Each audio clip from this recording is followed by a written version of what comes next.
നമസ്കാരം, ധനുഷ് സ്പേസ് ടിപ്സിലേക്ക് എല്ലാവർക്കും സ്വാഗതം. ആദ്യമായിട്ടാണ് ഈ ചാനലെങ്കിലും സബ്സ്ക്രൈബ് ചെയ്തേക്കണേ. ഇന്ന് കറണ്ട് അഫയേഴ്സ് ആണ്. 2023-24 നടന്നിട്ടുള്ള കറണ്ട് അഫയേഴ്സ്. കേരളത്തിൽ നടന്നിട്ടുള്ള ആനുകാലികത്തെക്കുറിച്ചാണ് ഈ വീഡിയോയിൽ പറയുന്നത്.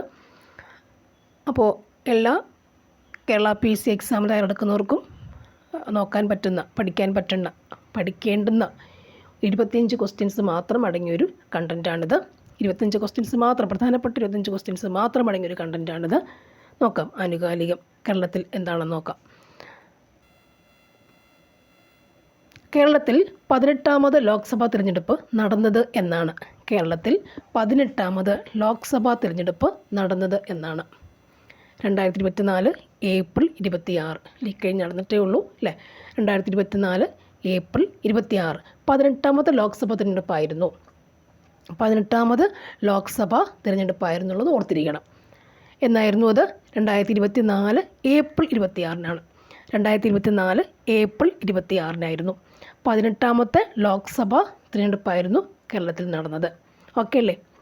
നെക്സ്റ്റ് വരുന്നത്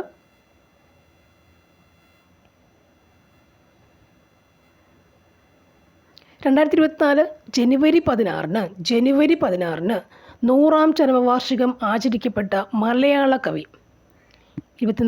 ജനുവരി 16 100ാം ചരമവാർഷികം ആചരിക്കപ്പെട്ട മലയാള കവി ആരാണത്? കുമാരനാശാൻ. 100ാം ചരമവാർഷികം ആചരിക്കപ്പെട്ട മലയാള കവി ആരാണ്? കുമാരനാശാൻ അല്ലേ, വീണപൂവ് കുമാരനാശാൻ. ഓർത്തിരിക്കുക, 100ാം ചരമവാർഷികമാണ് 2024 ജനുവരി 16 ആചരിക്കപ്പെട്ടത് അല്ലേ. മലയാള കവിയാണ് ആര്? കുമാരനാശാൻ. 100ാം ചരമവാർഷികം ആചരിക്കപ്പെട്ട മലയാള കവി ആരാണ്? കുമാരനാശാൻ. ഓക്കെ. നെക്സ്റ്റ്, 16ാം ധനകാര്യ കമ്മീഷനിൽ അംഗമായ മലയാളി. 16ാം ധനകാര്യ കമ്മീഷനിൽ അംഗമായ മലയാളി ആരാണ്? ആനി ജോർജ് മാത്യു. 16 ആനി ജോർജ്, 16ാമത്തത് ജോർജ് മാത്യു. 16 ജോർജ് മാത്യു. 16ാം ധനകാര്യ കമ്മീഷൻ അംഗമായ മലയാളി ആനി. ആനി എന്ന് വെച്ചാൽ മലയാളി നമുക്ക് ഓർക്കാൻ പറ്റും. ജോർജ് മാത്യു 16ാമത്തതാണ്. 16 ജോർജ്. ആനി ജോർജ് മാത്യു 16ാമത്തത്. ആനി ജോർജ്. 16ാം ധനകാര്യ കമ്മീഷനിൽ അംഗമായ മലയാളി ആനി ജോർജ് അല്ലേ. 16 എന്നുള്ളത് ജോർജ്. 16 ജോർജ്, മലയാളി ആനി. ഓക്കെ. ആനി ജോർജ് മാത്യു 16ാം ധനകാര്യ കമ്മീഷൻ അംഗമായ മലയാളിയാണ് മാത്യു.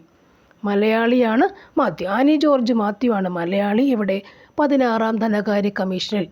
ഓക്കെ, അത് ഓർത്തിരിക്കുക, ഇമ്പോർട്ടൻ്റ് ആണ്. മലയാളി ആയതുകൊണ്ട് തന്നെ ഇമ്പോർട്ടൻ്റ് ആണ്. നെക്സ്റ്റ് വൺ, കെ സ്മാർട്ട് പദ്ധതിക്ക് തുടക്കം കുറിച്ചത് എന്നാണ്. കെ സ്മാർട്ട് അല്ലേ, അറിയാം. പദ്ധതിക്ക് തുടക്കം കുറിച്ചത് എന്നാണ്? 24 ജനുവരി 1 അല്ലേ. 24 ജനുവരി 1 ആ ഡേറ്റ് അങ്ങ് ഓർക്കുക. കെ സ്മാർട്ടും വന്നു. അതുപോലെ നമ്മൾ വേറെന്തും പഠിച്ചോളണം. ജനുവരി 1 കുമാരനാശാൻ്റെ 100ാം ചരമവാർഷികം അല്ലേ. കെ സ്മാർട്ട് പദ്ധതിക്ക് തുടക്കം കുറിച്ചത് എന്നാണ്? 24 ജനുവരി 1 24 ജനുവരി 1 കെ സ്മാർട്ട് പദ്ധതിക്ക് തുടക്കം കുറിച്ചത്. ഇനി, സമ്പൂർണ്ണ ഭരണഘടന സാക്ഷരത നേടുന്ന ഇന്ത്യയിലെ ആദ്യത്തെ ജില്ല. സമ്പൂർണ്ണ ഭരണഘടനാ സാക്ഷരത അല്ലേ. ഭരണഘടനാ സാക്ഷരത നേടുന്ന ഇന്ത്യയിലെ ആദ്യത്തെ ജില്ല കൊല്ലം ജില്ലയാണ് അല്ലേ. കൊല്ലം ജില്ല വളരെ എഡ്യൂക്കേറ്റഡ് ആണ് അല്ലേ. നമുക്ക് PSC കൂടുതൽ കിട്ടുന്ന ജില്ല ചോദിച്ചാൽ കൊല്ലം ജില്ലയാണ്. അവരെവിടെ വേണേലും പോയി എക്സാം എഴുതി വളരെയധികം വർക്കൗട്ട് ചെയ്ത് വളരെയധികം കുറേ അധികം വർക്ക് ചെയ്യുന്ന സ്റ്റുഡൻസാണ് അവിടെ ഉള്ളതെന്നാണ് അറിയുന്നത്. അപ്പം അതുകൊണ്ട് തന്നെ സമ്പൂർണ്ണ ഭരണഘടനാ സാക്ഷരത അല്ലേ. അപ്പോൾ സാക്ഷരതയെ കണക്ട് ചെയ്യാൻ പറ്റും. സമ്പൂർണ്ണ ഭരണഘടനാ സാക്ഷരത നേടുന്ന ഇന്ത്യയിലെ ആദ്യ ജില്ല ഏതാണ്? കൊല്ലം ജില്ല അല്ലേ. കൊല്ലം ജില്ല. ഭരണഘടനാ സാക്ഷരത കൂടുതലുള്ള ജില്ല ഏതാണ്? ഇന്ത്യയിലെ ആദ്യ ജില്ലയാണ് ഏത്? കൊല്ലം ജില്ല.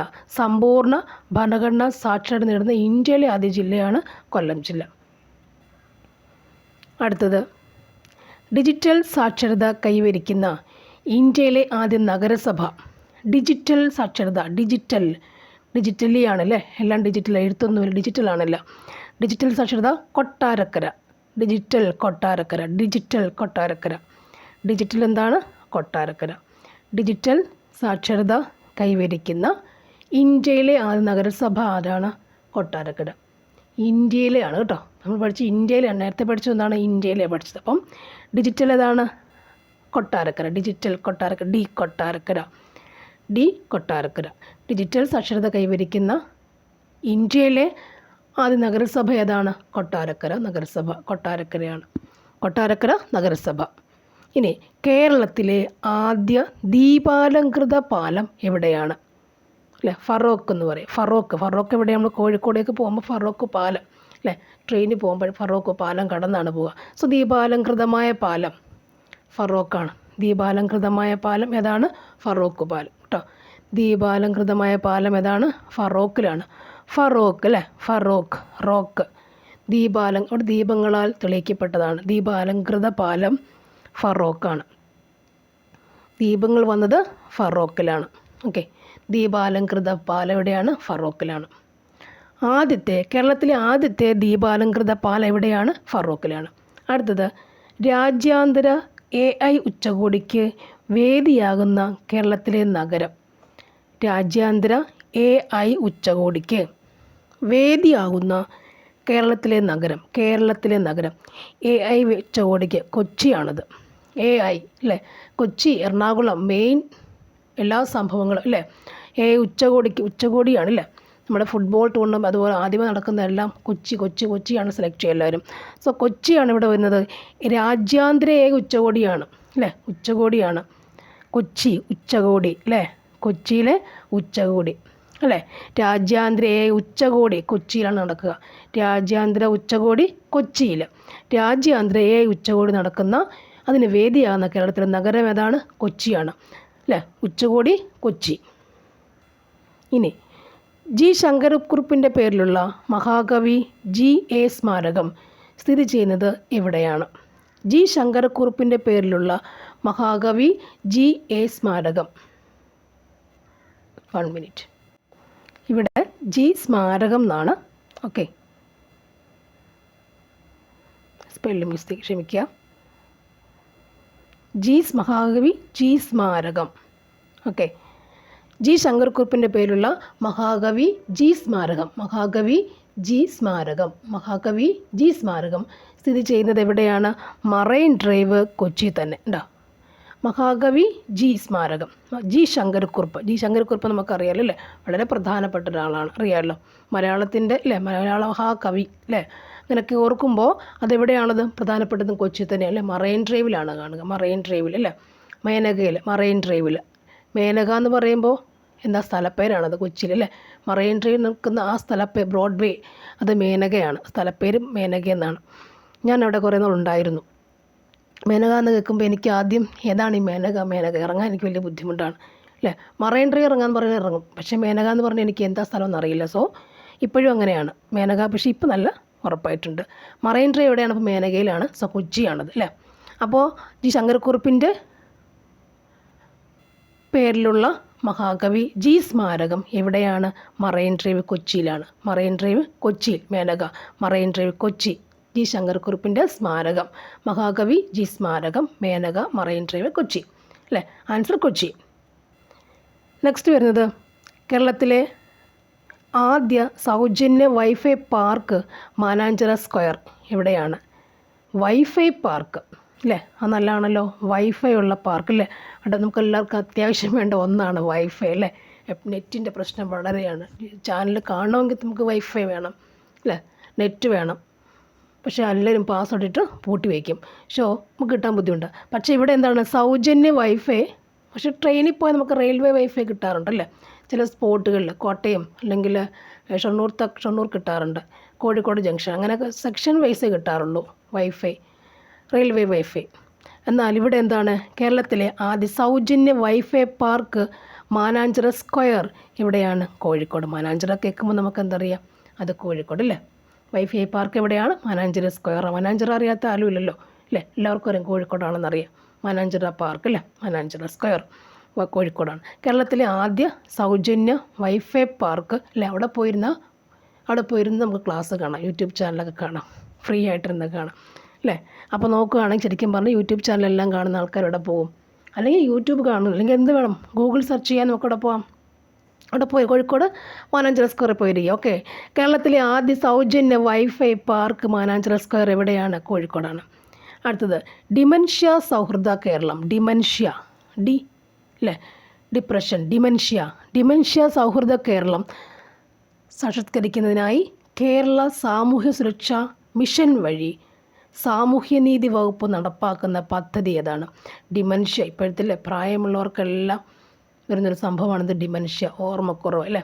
ഡിമെൻഷ്യ സൗഹൃദ കേരളം സാക്ഷാത്കരിക്കുന്നതിനായിട്ട് കേരള സാമൂഹ്യ സുരക്ഷാ മിഷൻ വഴി സാമൂഹ്യനീതി വകുപ്പ് നടപ്പാക്കുന്ന ഒരു പദ്ധതിയാണെന്ത്? ഓർമ്മത്തോണി എന്ന് പറയുന്നത്. എന്താണ് ഓർമ്മത്തോണി അല്ലേ. ഇപ്പോൾ ഡിമെൻഷ്യ സൗഹൃദ കേരളം, ഓർമ്മക്കുറവുള്ള ആൾക്കാരെല്ലാം ഒന്നിപ്പിച്ചിട്ട് അവർക്ക് വേണ്ട സഹായങ്ങൾ ചെയ്തു കൊടുക്കുക. ഡിമെൻഷ്യ സൗഹൃദ കേരളം, സാമൂഹ്യനീതി വകുപ്പ് നടപ്പാക്കുന്ന പദ്ധതിയുടെ പേരെന്താണ്? ഓർമ്മത്തോണിയാണ് അല്ലേ. ഡിമെൻഷ്യ, ഓർമ്മക്കുറവെന്ന് ഓർക്കാം. നെക്സ്റ്റ്, ആദിവാസി ജനതയ്ക്ക് ആരോഗ്യ സേവനങ്ങൾ നേരിട്ടെത്തിക്കുക എന്ന ലക്ഷ്യവുമായി സംസ്ഥാന വനം വകുപ്പ് നടപ്പിലാക്കുന്ന പദ്ധതി. സംസ്ഥാന വനം വകുപ്പാണ് ഇവിടെ അല്ലേ. ആദിവാസി ജനതയ്ക്ക്, ആദിവാസികൾ ജനത എന്ന് പറയുമ്പോൾ അവർ കാടിൻ്റെ ഉള്ളിൽ താമസിക്കുന്ന ആൾക്കാർക്ക്, നല്ല ഡെവലപ്ഡായ ആൾക്കാർ ഇപ്പോഴും ഉണ്ട് കേട്ടോ. ആദിവാസി ജനതയ്ക്ക് എന്ന് പറയുമ്പോൾ അവർ വനത്തിൽ താമസിക്കുന്ന ആൾക്കാർ അല്ലേ, അവർക്ക് വേണ്ടിയാണ് അല്ലേ. അപ്പോൾ വനത്തിൻ്റെ ഉൾഭാഗങ്ങളിലും തൊട്ടടുത്തും താമസിക്കുന്ന ജനങ്ങൾക്ക് വേണ്ടി അവർക്ക് ആരോഗ്യ സേവനങ്ങൾക്ക് അല്ലേ, അവരുടെ ആരോഗ്യ സേവനങ്ങൾ നേരിട്ടെത്തിക്കുക എന്ന ലക്ഷ്യത്തോടു കൂടി സംസ്ഥാന വനം വകുപ്പ് നടപ്പിലാക്കുന്ന പദ്ധതിയാണെന്ത്? സ്നേഹഹസ്തം അല്ലേ.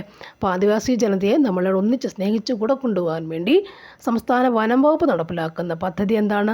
സ്നേഹഹസ്തം അല്ലേ. അപ്പോൾ ഈ സംസ്ഥാന വനം വകുപ്പ് ആരെയാണ് സ്നേഹിക്കാൻ പോകുന്നത്? ആദിവാസികളാണ് അല്ലേ. വനത്തിനകത്ത് താമസിക്കുന്ന ആരാണ്? ആദിവാസി ജനതയാണ്. സോ ആദിവാസി ജനതയെ സ്നേഹിക്കാൻ വേണ്ടി നടപ്പിലാക്കുന്ന സംസ്ഥാന വനം വകുപ്പ് നടപ്പിലാക്കുന്ന പദ്ധതി എന്താണ്? സ്നേഹഹസ്തം. എന്താണത്? സ്നേഹഹസ്തം. അപ്പം ഇവിടെ നോക്കുക, സംസ്ഥാന വനം വകുപ്പ് നടപ്പിലാക്കുന്ന ആരുമാണ്? ആദിവാസി ജനത അല്ലേ. അവരുമായി എന്താണ്? സ്നേഹിക്കുക ചെയ്യുന്നത്, സ്നേഹം അവരോട് കാണിക്കുന്നു. സോ സ്നേഹത്തിൻ്റെ കൈ അവർക്ക് വേണ്ടി നീട്ടുന്നു, സ്നേഹഹസ്തം നീട്ടുന്നു. ആദിവാസി ജനതയ്ക്ക് ആരോഗ്യ സേവനങ്ങൾ നേരിട്ടെത്തിക്കുക എന്ന ലക്ഷ്യവുമായി സംസ്ഥാന വനം വകുപ്പ് നടപ്പിലാക്കുന്ന പദ്ധതിയാണെന്ത്? സ്നേഹഹസ്തം. അടുത്തത് മയക്കുമരുന്ന് കച്ചവടവും ഉപഭോഗവും തടയാൻ, ഉപഭോഗം മീൻസ് ഉപയോഗം തടയാൻ സംസ്ഥാന വ്യാപകമായി പോലീസ് നടത്തുന്ന പരിശോധന എന്താണ് അല്ലേ. ഇപ്പോൾ മയക്കുമരുന്ന് പറയുമ്പോൾ തൃശ്ശൂർ അല്ലെങ്കിൽ കൊച്ചി എല്ലായിടത്തും മയക്കുമരുന്നുകൾ, DMK അങ്ങനെ കുറേയേറെ സംഭവങ്ങൾ വളരെ അധികമുണ്ട്. സുലഭമായ സ്കൂൾ പരിസരത്തുമൊക്കെ വളരെ സുലഭമായി ഇപ്പോൾ കിട്ടുന്നുണ്ട്. അപ്പോൾ അതിൻ്റെയൊക്കെ പരിപാടികൾ തടയാൻ, അതിൻ്റെ മയക്കുമരുന്നിൻ്റെ കച്ചവടം തടയാൻ അല്ലേ, അതുകൊണ്ട് പോലീസ് നടത്തുന്ന പരിശോധന എന്താണ്? ഓപ്പറേഷൻ ഡി ഹണ്ട് അല്ലേ. ഹണ്ടിങ് ആണ് അവർ ചെയ്യുന്നത്. ഹണ്ടിങ്, വേട്ടയാടുക എന്നൊക്കെ പറയില്ലേ, ഡി ഹണ്ടിങ് ആണ്. ഓപ്പറേഷൻ ഡി ഹണ്ടിങ്, മയക്കുമരുന്ന് DMK എന്നൊക്കെ ഓർക്കുക അല്ലേ. ഡി ഹണ്ടിങ്, ഓപ്പറേഷൻ ഡി ഹണ്ടാണ് എന്ത് നടക്കുക? പോലീസ് നടത്തുന്ന പരിശോധനയാണെന്ത്? ഓപ്പറേഷൻ ഡി ഹണ്ട് അല്ലേ. അപ്പോൾ അതുകൊണ്ട് ഇവരെന്ത് ചെയ്യും? വെടിവെച്ചുകൊണ്ടാണ് പോവുക? അല്ല. ഹണ്ടിങ് നടത്തുക മീൻസ് വെടിവെക്കുകയാണ് ചെയ്യുക അല്ല, അവരെന്താണ്? പരിശോധിക്കുക അല്ലേ. അവരൊരു ഓപ്പറേഷനാണെന്ത്? ഓപ്പറേഷൻ ഡി ഹണ്ട്, ഒരു പ്രോഗ്രാമാണ്, ഒരു ഓപ്പറേഷനാണെന്ത്? Operation D hunt. പോലീസിൻ്റെ ഓപ്പറേഷനാണെന്ത്? പോലീസിൽ ഹണ്ടിങ് നടത്തുക, വെടിവെക്കുക എന്ന് ഓർക്കുക അല്ലേ. സോ വെടിവെപ്പലല്ല, ഓപ്പറേഷൻ ഡി ഹണ്ട് എന്തിനാണ്? മയക്കുമരുന്ന് അല്ലേ. അപ്പോൾ സ്കൂൾ പരിസരത്തുണ്ടെങ്കിലോ അല്ലെങ്കിൽ കോളേജ് പരിസരത്തുണ്ടെങ്കിലോ ഒക്കെ എന്ത് ചെയ്യുന്നുണ്ട്? പോലീസുകാർ വന്നിട്ട് ഹണ്ടിങ് നടത്തുന്നു. സോ അതാണെന്ത്? ഓപ്പറേഷൻ ഡി ഹണ്ട് അല്ലേ. ഒരിക്കലും സ്കൂൾ പരിസരത്തോ അല്ലെങ്കിൽ കോളേജ് പരിസരത്തോ ഒന്നും ഇതിൻ്റെ ആവശ്യമില്ല എന്നാണ് പോലീസ് നമ്മളെ പഠിപ്പിക്കുന്നത്. സോ ഓപ്പറേഷൻ ഡി ഹണ്ട് എന്താണ്? അപ്പോഴ് മയക്കുമരുന്ന് കച്ചവടവും ഉപഭോഗവും തടയാൻ സംസ്ഥാന വ്യാപകമായി പോലീസ് നടത്തുന്ന പരിശോധനയാണെന്ത്? Operation D hunt. അടുത്തത് അതിഥി തൊഴിലാളികളെ മലയാള ഭാഷയും സംസ്കാരവും പഠിപ്പിക്കാനായി കേരള സർക്കാർ സംസ്ഥാന സാക്ഷരതാ മിഷൻ വഴി നടപ്പിലാക്കുന്ന പദ്ധതി ഏതാണ്? അതിഥി തൊഴിലാളികളെ മലയാള ഭാഷയും സംസ്കാരവും പഠിപ്പിക്കാനായി കേരള സർക്കാർ സംസ്ഥാന സാക്ഷരതാ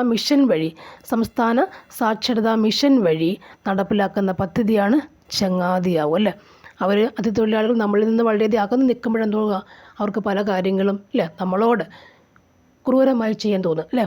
കൊച്ചിയിലൊക്കെ കുട്ടികളെയൊക്കെ പലരും പല രീതിയിലും മോശം ഉപയോഗിക്കുന്നുണ്ട്. അപ്പോൾ അങ്ങനെ പല പല സംഭവങ്ങൾ പലയിടത്തുണ്ടല്ലേ നമുക്കറിയാൻ കഴിയുന്നത്. അപ്പോൾ എന്താ പറയുക, അവർ നമ്മുടെ ചങ്ങാതിയെ കൂട്ടുകാരെ കൂട്ടുമ്പോൾ എങ്ങനെ കൂട്ടുകാരെ കൂട്ടണം, അവരെ മലയാള ഭാഷയും നമ്മുടെ സംസ്കാരവും പഠിപ്പിക്കണം അല്ലേ. അപ്പോൾ അങ്ങനെ അതിഥി തൊഴിലാളികളെ മലയാള ഭാഷയും സംസ്കാരവും പഠിപ്പിക്കാനായി കേരള സർക്കാർ സംസ്ഥാന സാക്ഷരതാ മിഷൻ വഴി നടപ്പിലാക്കുന്ന പദ്ധതിയാണെന്ത്, ചങ്ങാതി അല്ലേ. അവർ നമ്മുടെ ചങ്ങാതിയെ കൂട്ടുക. ചങ്ങാതി എങ്ങനെ കൂട്ടാം, നമ്മുടെ മലയാള ഭാഷയും നമ്മുടെ ഭാഷയും സംസ്കാരവും അവരെ പഠിപ്പിച്ച് നമ്മുടെ സംസ്ഥാന സാക്ഷരതാ മിഷൻ ഉണ്ടാക്കുന്ന പദ്ധതിയാണെന്ത്, ചങ്ങാതി. അതിഥി തൊഴിലാളികളെ മലയാള ഭാഷയും സംസ്കാരവും പഠിപ്പിക്കാനായി കേരള സർക്കാർ സംസ്ഥാന സാക്ഷരതാ മിഷൻ വഴി നടപ്പിലാക്കുന്ന പദ്ധതിയാണെന്ത്, ചങ്ങാതി. നെക്സ്റ്റ് വരുന്നത് പൂക്കോട് വെറ്റിനറി സർവകലാശാലയുടെ പുതിയ വൈസ് ചാൻസലർ ആരാണ്? പൂക്കോട് എവിടെയാണത്? വയനാട്. പൂക്കോട് അല്ലേ. നമ്മൾ കയറി ചെല്ലുമ്പോൾ തന്നെ അല്ലേ, ചുരം കടന്ന് കയറി ചെല്ലുമ്പോൾ തന്നെ നമുക്ക് ആദ്യം കാണുന്ന പച്ചപ്പിൽ കാണുന്ന ആ വലിയ ബിൽഡിങ്ങുകളൊക്കെ എന്താണ്? പൂക്കോടിൻ്റെ വെറ്റിനറി സർവകലാശാലയാണ്. അപ്പോൾ അവിടെ എന്താണ് വരിക? കുറേ പ്രശ്നങ്ങളൊക്കെ ഇടയ്ക്ക് നടന്നിട്ടുണ്ടല്ലോ. അപ്പോൾ അത് ബന്ധിച്ചാണ് ഈ ക്വസ്റ്റ്യനും വരിക ഇവിടെ. പൂക്കോട് വെറ്റിനറി സർവകലാശാലയുടെ പുതിയ വൈസ് ചാൻസലർ ആരാണ്? ഡോക്ടർ KS അനിലാണ്. ഡോക്ടർ KS അനിൽ ആണ്. പൂക്കോടിൻ്റെ Anil, KS Anil. Pookode KS Anil. Next വരുന്നത് 2023 കേരളത്തിൽ ഏറ്റവും കൂടുതൽ ഇവിടെ അത് ഈ എന്ന് വായിക്കാം കേട്ടോ. ആഭ്യന്തര സഞ്ചാരികൾ സന്ദർശിച്ച ജില്ല ഏതാണ്? സന്ദർശിച്ച ജില്ല അല്ലേ, അവർ വന്നത് 23 കേരളത്തിൽ ഏറ്റവും കൂടുതൽ ആഭ്യന്തര എന്ന് വെച്ചാൽ എന്തായിരിക്കണം അല്ലേ, രാജ്യാന്തരമാണ് അല്ലേ. ആഭ്യന്തര സഞ്ചാരികൾ വന്ന ജില്ല ഏതാണ്? എറണാകുളം അല്ലേ. എറണാകുളത്ത് കുറേ കാണാനും സാധനങ്ങളൊക്കെ ഉണ്ട്. അപ്പോൾ എന്താ പറയുക, ഒന്നെന്താ നമുക്ക് പറയാം, മറൈൻ ഡ്രൈവ് അല്ലേ. മറൈൻ ഡ്രൈവ് ഉണ്ട്. മറൈൻ ഡ്രൈവ് അല്ലേ. അവിടെ ആരുടെ സ്മാരകമുണ്ട്? മഹാകവി ആരുടെയാ? G. ശങ്കരക്കുറുപ്പിൻ്റെ അല്ലേ സ്മാരകമുണ്ട്. സ്മാരകമുണ്ട് അവിടെ. അപ്പോൾ ഇവിടെ എന്താണുള്ളത്? മറൈൻ ഡ്രൈവും കാണാനുണ്ടല്ലേ. അപ്പോൾ എറണാകുളമാണ് വന്നേക്കുന്നത്. അവിടെ പല പല കാര്യങ്ങളേ, നെടുമ്പാശ്ശേരി മുതൽ അങ്ങോട്ട് പല കാര്യങ്ങളും കാണാനുണ്ട്. അപ്പോൾ അങ്ങനെ അവർ ഏറ്റവും കൂടുതൽ ആഭ്യന്തര സഞ്ചാരികൾ സഞ്ചരിച്ച ജില്ല ഏതാണ്? എറണാകുളമാണ്. നെക്സ്റ്റ് വരുന്നത് കാലടി ശ്രീ ശങ്കരാചാര്യ സംസ്കൃത സർവകലാശാലയുടെ വൈസ് ചാൻസലറായ ചുമതലയേറ്റതാരാണ് അല്ലേ? കാലടി ശ്രീ ശങ്കരാചാര്യ സംസ്കൃത സർവകലാശാലയുടെ വൈസ് ചാൻസലറായി ചുമതലയേറ്റത് ആരാണ്? വൈസ് ചാൻസലറായി ചുമതലയേറ്റത് ആരാണ്? ആൻസർ പ്രൊഫസർ KK ഗീതാകുമാരി. പ്രൊഫസർ KK ഗീതാകുമാരിയാണ്. Professor KK Geethakumari. എവിടത്തെയാണിത്? കാലടി ശ്രീ ശങ്കരാചാര്യ സംസ്കൃത സർവകലാശാല അല്ലേ. കാലടി ശ്രീ ശങ്കരാചാര്യ സംസ്കൃത സർവകലാശാലയുടെ ആരാണ്? വൈസ് ചാൻസലറായി ചുമതലയേറ്റ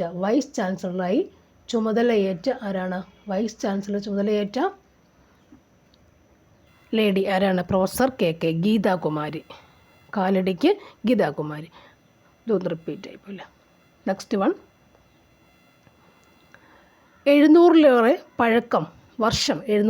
വർഷം പഴക്കം കണക്കാക്കുന്ന വട്ടെഴുത്ത് കണ്ടെത്തിയ പാലക്കാട് ജില്ലയിലെ ക്ഷേത്രം. വട്ടെഴുത്താണ് അല്ലേ. വട്ടെഴുത്ത് അല്ലേ, ലിപിയാണ് വട്ടെഴുത്ത് അല്ലേ. അപ്പോൾ അതിന് പ്രാധാന്യമുണ്ട്. ഇപ്പോൾ മലയാളത്തിനൊക്കെ വളരെ പ്രസക്തി വരുന്ന കാലഘട്ടമായതുകൊണ്ട് അല്ലേ, എല്ലാം നമ്മുടെ ഭരണഭാഷയൊക്കെ മലയാളത്തിലായതുകൊണ്ട് നമുക്ക് വട്ടെഴുത്തിനും പ്രാധാന്യം കൂടി വരുന്നുണ്ട്. സോ 700-ലേറെ വർഷം പഴക്കം കണക്കാക്കുന്ന വട്ടെഴുത്ത് കണ്ടെത്തിയ പാലക്കാട് ജില്ലയിലെ ക്ഷേത്രം ഏതാണ്? ചിറ്റടി മണ്ണൂർ ഭഗവതി ക്ഷേത്രം. വട്ടെഴുത്ത് എവിടെയാണ്? ചിറ്റടിയിലാണ്. വട്ടെഴുത്ത് ചിറ്റടിയിലാണ്. മണ്ണൂർ ഭഗവതി ക്ഷേത്രം. വട്ടെഴുത്ത് പാലക്കാട് ചിറ്റടിയാണ് വട്ടെഴുത്ത് കണ്ടെത്തിയത്. എത്ര വർഷം പഴക്കമുണ്ട്? 700-ലേറെ വർഷം പഴക്കം കണക്കാക്കുന്ന വട്ടെഴുത്ത് കണ്ടെത്തിയ പാലക്കാട് ജില്ലയിലെ ക്ഷേത്രം ഏതാണ്? ചിറ്റടി മണ്ണൂർ ഭഗവതി ക്ഷേത്രം. അടുത്തത്, ഇന്ത്യയുടെ അഭിമാന പദ്ധതിയായ ഗഗൻയാൻ ദൗത്യത്തിൻ്റെ തലവനായ മലയാളി അല്ലേ. ഇന്ത്യയുടെ അഭിമാന പദ്ധതിയായ ഗഗൻയാൻ ദൗത്യത്തിൻ്റെ തലവനായ മലയാളി ആരാണ്? പ്രശാന്ത് ബാലകൃഷ്ണൻ നായർ. പ്രശാന്ത് ബാലകൃഷ്ണൻ അല്ലേ, മൊട്ടത്തലയുള്ള മനുഷ്യനല്ലേ അത് അല്ലേ, മുടിയൊന്നും അദ്ദേഹത്തിനില്ല. പ്രശാന്ത് ബാലകൃഷ്ണൻ. ഇപ്പോൾ ഒരു സിനിമ അല്ലേ ഒരു ലേഡിയുടെ ഹസ്ബൻഡ് ആയിരുന്നു അദ്ദേഹം. എന്താ പറയുക, ഇതിൻ്റെ പദ്ധതിക്ക് എയർക്രാഫ്റ്റിൽ പോകുമ്പോഴത്തേക്കാണ് ഇത് ഫോട്ടോസൊക്കെ നമുക്ക് അയച്ചിരുന്നത്. അവർ അതിന് മുൻ വിവാഹം കഴിച്ചിട്ടുണ്ടായിരുന്നു അല്ലേ. പോയി കഴിഞ്ഞതിന് ശേഷമാണ് അവർ പബ്ലിസിറ്റി കൊടുത്തത്. ആ ലേഡി, അവരുടെ പേര് ലേന അല്ലേ, ലേന എന്നൊരു നടിയുണ്ടല്ലോ, ലേന. അപ്പോൾ ഒരു ബോയ്ക്കട്ടൊക്കെ ചെയ്താണ് ഇപ്പോൾ നിൽക്കുന്നത്. അവർ സിനിമയിൽ നിന്ന് കുറച്ച് നല്ല നല്ല ആക്ഷൻസ് അല്ലേ ചെയ്തിട്ടുള്ള ലേഡിയാണ്. അപ്പം അവരെയാണ് വിവാഹം കഴിച്ചേക്കുന്നത്, പ്രശാന്ത് ബാലകൃഷ്ണൻ നായർ. ഫോട്ടോ കാണുമ്പോൾ എനിക്ക് നല്ലവണ്ണം ഓർമ്മ വന്നത്. അപ്പം ഈ ഇതിന് പദ്ധതിക്ക് പോകുന്നതിന് മുൻപാണ് എന്ത് വിവാഹം കഴിച്ചത്. പക്ഷെ അവർ പബ്ലിസിറ്റി ആക്കിയില്ല. കാരണം ഇതാണ് റീസൺ, ഇതാണെന്നാണ് പറഞ്ഞേക്കുന്നവർ. അതിന് ശേഷം, ഇതെല്ലാം കഴിഞ്ഞതിന് ശേഷം, പദ്ധതി വിജയിച്ചതിന് ശേഷമാണ് അവരെന്താക്കുന്നത് പബ്ലിസിറ്റി കൊടുത്തിട്ടുള്ളത്. അപ്പോൾ അവരുടെ ബന്ധു എന്നൊക്കെയാണ് പറഞ്ഞിട്ടുള്ളത്. പ്രശാന്ത് ബാലകൃഷ്ണൻ നായരാണ്. ശരിക്കും നമുക്കങ്ങനെ ഓർക്കാം, ലേണയെ ഓർക്കാം അല്ലേ, ഹസ്ബൻഡ് എന്നൊക്കെ ഓർക്കാം. പ്രശാന്ത് ബാലകൃഷ്ണൻ നായരാണ് അല്ലേ, മലയാളിയാണ് പ്രശാന്ത് ബാലകൃഷ്ണൻ നായർ. അപ്പോൾ അത് മലയാളിയായതുകൊണ്ട് നമ്മളിത് ഒന്ന് പഠിച്ചിരിക്കണം. ഗഗൻയാൻ ദൗത്യത്തിൻ്റെയാണ് പ്രശാന്ത് ബാലകൃഷ്ണൻ അല്ലേ, പ്രശാന്ത് ബാലകൃഷ്ണൻ നായർ ഗഗൻയാൻ ദൗത്യം. ബാലകൃഷ്ണൻ നായർ ഗഗൻയാൻ അല്ലേ, ബാലകൃഷ്ണൻ നായർ. നമുക്കെല്ലാ സിനിമ ഫീൽഡ് ബാലൻ കെ നായർ അല്ലേ, ബാലകൃഷ്ണൻ നായർ. പ്രശാന്താണ് അല്ലേ, പ്രശാന്ത്. ഗഗൻയാൻ പ്രശാന്താണെന്ന് ഓർത്തിരിക്കുക, ഗഗൻയാൻ പ്രശാന്തമാണെന്ന് ഓർത്തിരിക്കുക. നെക്സ്റ്റ്, മുൻ മന്ത്രി കെ എം മാണിയുടെ ആത്മകഥ. കെ എം മാണിക്ക് വളരെ സംഭാവനകൾ ചെയ്തിട്ടുള്ള ആൾക്കാരാണ് അല്ലേ. അപ്പോൾ നമുക്ക് അവരെ ഓർത്തിരിക്കാം. മുൻ മന്ത്രി കെ എം മാണിയുടെ ആത്മകഥ. ഏത് രാഷ്ട്രീയ പാർട്ടിയുമായിക്കോട്ടെ, എൻ്റെ ചിന്താഗതി അങ്ങനെയാണ്, നിങ്ങളെ അടിച്ചേൽപ്പിക്കുന്നില്ല. ഏത് രാഷ്ട്രീയ പാർട്ടിയാണെങ്കിൽ പോലും നല്ല കാര്യങ്ങൾ ചെയ്യുന്നവരെപ്പോഴും ഓർമ്മിച്ചിരിക്കും അല്ലേ. അതുകൊണ്ട് നമുക്ക് എന്ത് പഠിക്കാം, അദ്ദേഹത്തിൻ്റെ ആത്മകഥ എന്ത് പഠിക്കുക, ആത്മകഥ അല്ലേ. ആത്മകഥ എന്താണ്, ആത്മകഥ ഓർത്തിരിക്കാം അല്ലേ. അപ്പോൾ കെ എം മാണിയുടെ ആത്മകഥ എന്താണ്, ആത്മകഥയാണ്. International literature festival of Kerala 2014 വേദി. International literature festival of Kerala 2014 വേദി എന്താണ്? ലിറ്ററേച്ചർ ഫെസ്റ്റിവൽ ഓഫ് കേരള തൃശ്ശൂരാണ്. Literature festival of Kerala.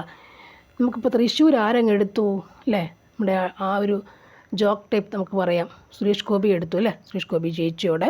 അപ്പോൾ ഫെസ്റ്റിവൽ എന്ന് ഓർക്കുമ്പോൾ ഫെസ്റ്റിവൽ ഓഫ് കേരള, ഫെസ്റ്റിവൽ ബന്ധപ്പെട്ട് സുരേഷ് ഗോപി തന്നെ ഓർക്കാം. അദ്ദേഹം ആഘോഷങ്ങളോട് വളരെയധികം അല്ലേ ഉത്സാഹം കാണിക്കുന്നൊരു വ്യക്തിയാണ്. അപ്പോൾ ഫെസ്റ്റിവൽ ഓഫ് കേരള തൃശ്ശൂരാണ്. സുരേഷ് ഗോപി തൃശ്ശൂരങ്ങ് എടുത്തു നമുക്ക് ഓർത്തിരിക്കാം. Festival of Kerala, literature festival of Kerala ആരാണ് അതിൻ്റെ വേദി? തൃശ്ശൂർ. സുരേഷ് ഗോപി ടു തൃശ്ശൂർ വരാം. International literature festival of Kerala 2024 വേദി എന്താണ്? തൃശ്ശൂരാണ് അല്ലേ. ഫെസ്റ്റിവൽ നമുക്ക് സുരേഷ് ഗോപി ഓർക്കാം, തൃശ്ശൂർ ഓർക്കാം. നെക്സ്റ്റ്, 2024 മാർച്ചിൽ 100ാം വാർഷികം ആഘോഷിച്ച കേരളത്തിലെ സത്യാഗ്രഹം അല്ലേ, വൈക്കം സത്യാഗ്രഹം. നമുക്കതിനെ മറക്കാൻ പറ്റില്ല. ഇതില്ലാതൊരു എക്സാം ഉണ്ടാവുമെന്നും സംശയമാണ് അല്ലേ. 24 മാർച്ചിൽ 100ാം വാർഷികം ആഘോഷിച്ച കേരളത്തിലെ സത്യാഗ്രഹം ഏതാണ്? വൈക്കമാണ് അല്ലേ, വൈക്കം സത്യാഗ്രഹം. 24 ഡേറ്റ് ഓർമ്മയുണ്ടല്ലോ അല്ലേ, 24 അല്ലേ.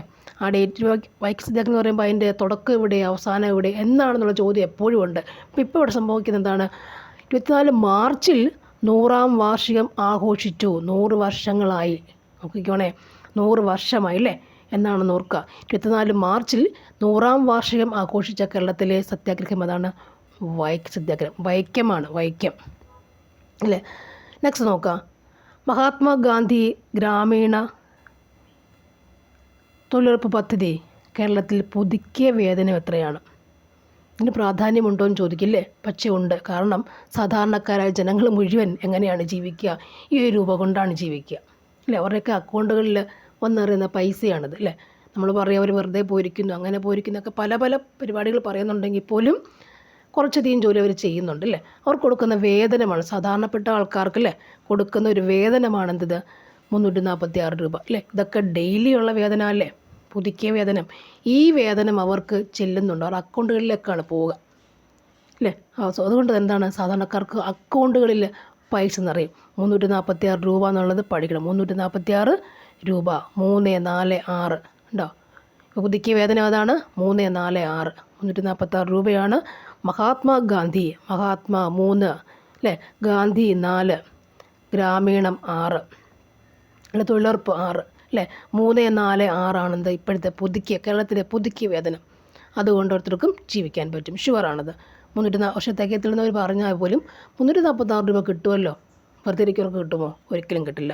സോ മഹാത്മാഗാന്ധി ഗ്രാമീണ തൊഴിലുറപ്പ് പദ്ധതി കേരളത്തിൽ പുതുക്കിയ വേതനം എത്രയാണ്? 346 രൂപയാണ്. അത് പഠിച്ചു വയ്ക്കാം, ചോദിക്കാം. Okay, thank you for watching and see you. Next current അഫെയറുമായി വരാം. ഇന്ത്യയിൽ ചോദിച്ചിട്ടുള്ള കറണ്ട് അഫെയർ ഉണ്ട്. അങ്ങനെ കുറച്ചധികം കറണ്ട് അഫെയർസുമായി അടുത്ത ക്ലാസ്സിലുണ്ടാവും. Thank you for watching and subscribe me as soon as. Thank you very much.